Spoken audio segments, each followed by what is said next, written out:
footwork there in the first round. You looked like you slipped a couple times. Was there something you changed in the next 2 rounds? Yeah, it was just, it was just kind of getting used to the footing. I was trying to find the right angles because I knew he had really good power.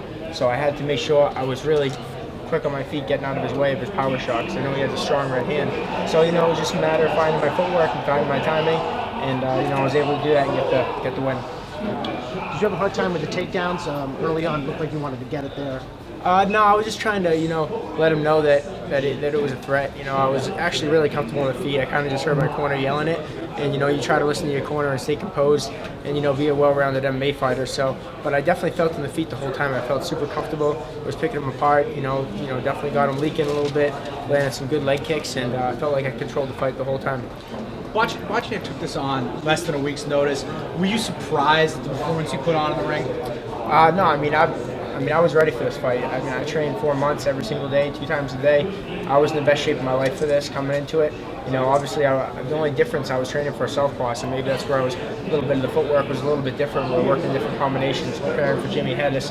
But, they completely switched up the opponent. I was kind of fighting jiu-jitsu, non-athletic southpaw, and then I came into an athletic, explosive, boxer. So it was definitely a big, difference. But I told them I wanted to fight. Didn't matter who it was.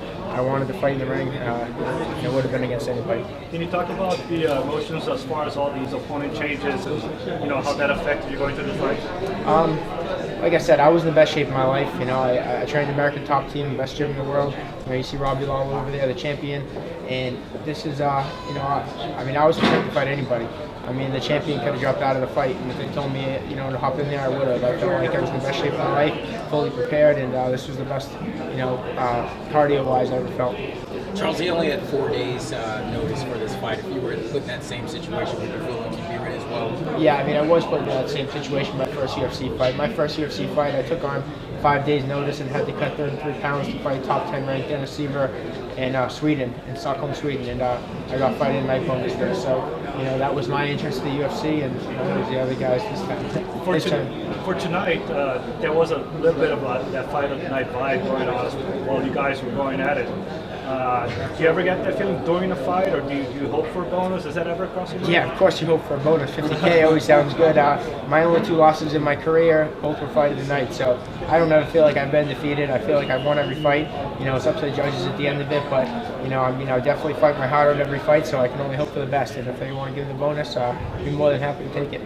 Charles, did you have to drop the Bruins jersey because of the outfitting thing? Yeah, I actually went up and found Lorenzo and Dana White yesterday and walked up to him and asked him. It was actually during the Patriots game too. I said, listen, I got a Bruins jersey. I know it's a Reebok deal, but the one hole I thought I had was a Reebok. The NHL Bruins is sponsored by Reebok, and it says Reebok on the jersey. But he said no, they could actually risk getting bonus performance if you wear anything else. So I didn't want to risk that. So Sure.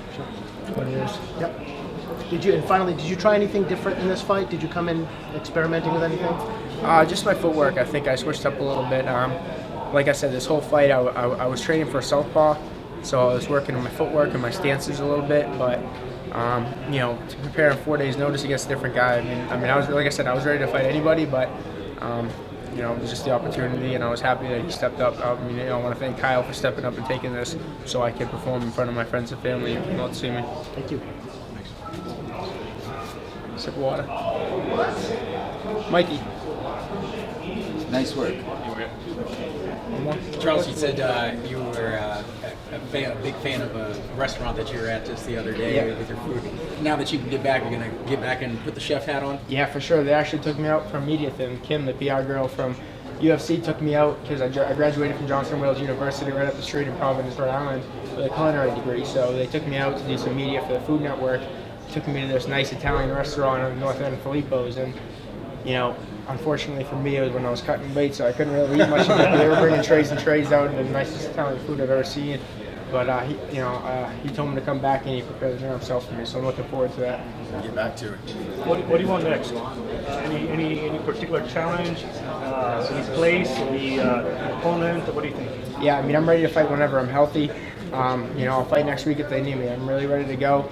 I had a little bit of a layoff in my last fight, but I'm in the best shape of my life, and just to reach it into my prime, So I mean, I'm ready to go and to fight the best in the world. And you know, my goal is to be the champion. So I think this is the start of my run, and you know, I can't wait to see what this year brings. I started the year off early January, 1-0, and you know, looking to get 4 or 5 more in this year.